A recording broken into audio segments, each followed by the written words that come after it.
almost upon us as we welcome you into NFL Live. Hannah Storm with an all-star cast today. Look at this. We've got Swagoo, Hawk, Shefty.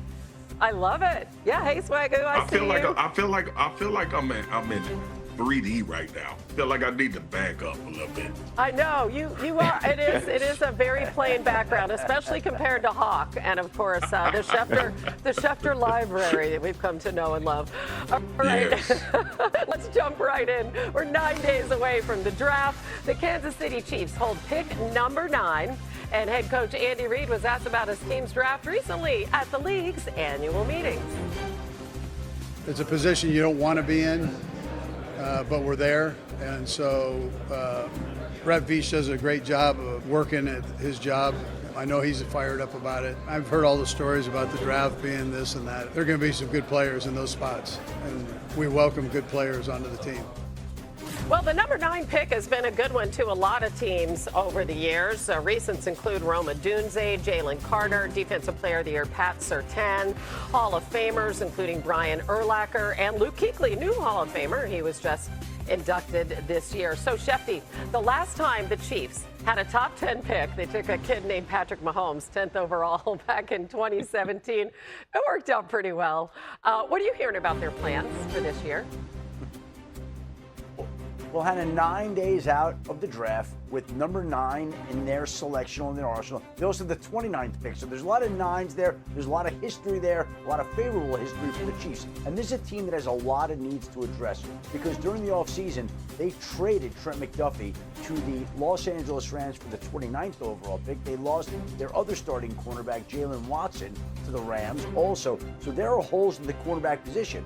At the same time, they need people to protect Patrick Mahomes, and they need to get more weapons to Patrick Mahomes. And that could even be tight end, Kenyon Sadiq from Oregon. There are a lot of ways that they can go about it, but I think the way the Chiefs are going to frame this is, are we better off going with a cornerback at 9 and a weapon and a protector at 29, or are we better off going offensive lineman at 9 and coming back maybe to get a cornerback there? They have to think about these two picks in combination as they get closer to next week. Yeah, I heard you chiming in there, Swagoo. What are your thoughts?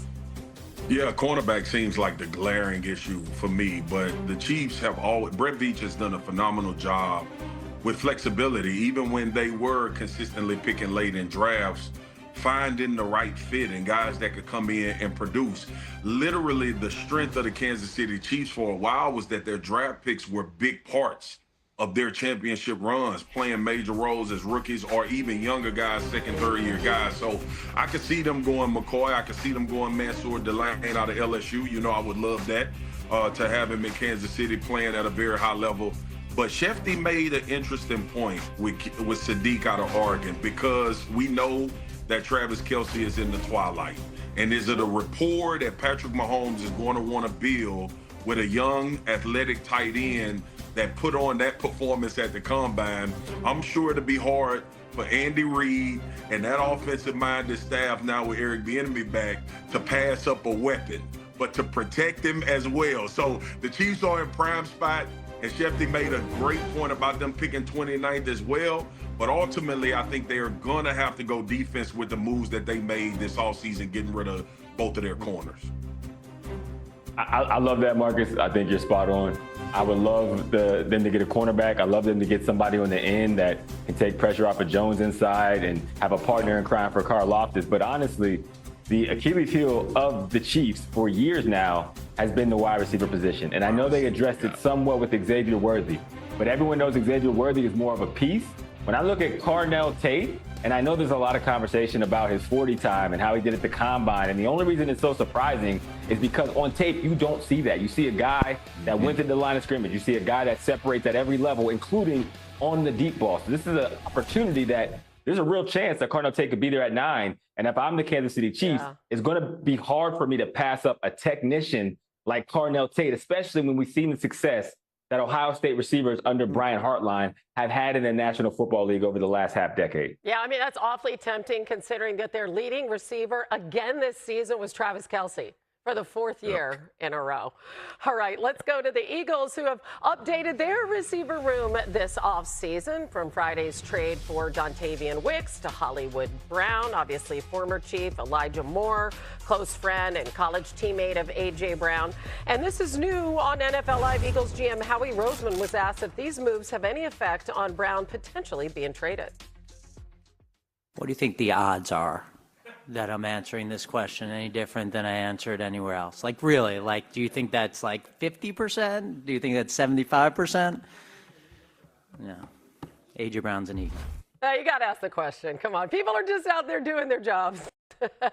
Hawk, can we play out the other side here? Because if I'm coming in and I'm the new OC, Sean Mannion, I mean, don't you want A.J. Brown there? Don't you want him in your offense? Keep him in the fold?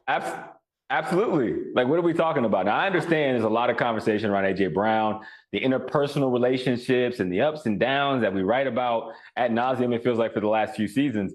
But the reality is, when you're a new offensive coordinator, you want every weapon at your disposal, especially a weapon that is instant offense. I'll give you an example. When I came to the Cleveland Browns in 2014, the Browns had opportunities to trade Josh Gordon. That was the same year Kyle Shanahan and his whole staff, who are all head coaches now, came in, and they lobbied and pounded on the table to say, hey, please do not ask us to fix this offense and then take away the biggest weapon we have. Now, again, A.J. Brown's situation is nothing like Josh Gordon's situation, but the reality is, if you are an offensive mind, no matter how good you are, you want the best players, especially a player who's top 5 at his position.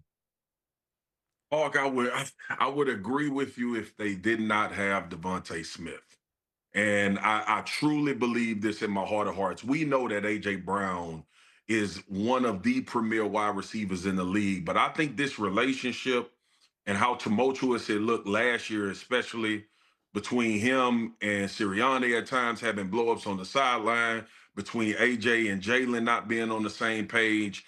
And it felt like, I don't know if you two feel like this between Shefty and Hart, it felt like it had run its course. I said it soon as, close after the season ended, that the Philadelphia Eagles needed to trade A.J. Brown. Move on. You got a young receiver that you drafted high, a former Heisman Trophy winner in Devontae Smith, who has played in huge games and performed big in huge games as well. So I think that makes this situation a little bit different, because I don't believe, and as great as I think A.J. is, I think a lot of people look at Devontae Smith as a 1 as well. So Howie has that flexibility. He's been super active around drafts the last couple of years. And I'm interested to see if at the 11th hour, we sitting during the draft and Howie Roseman has made a move, either with A.J. Brown being a part of some type of trade package to go get somebody that we didn't know. Because I did not expect Jalen Carter to be on this roster 2 years ago. 3 years ago, maybe. Big Swaggo, I am not expecting them to make a move with A.J. Brown during the draft. I think that will wait until about June 1st. And if you listen to Howie Roseman talk,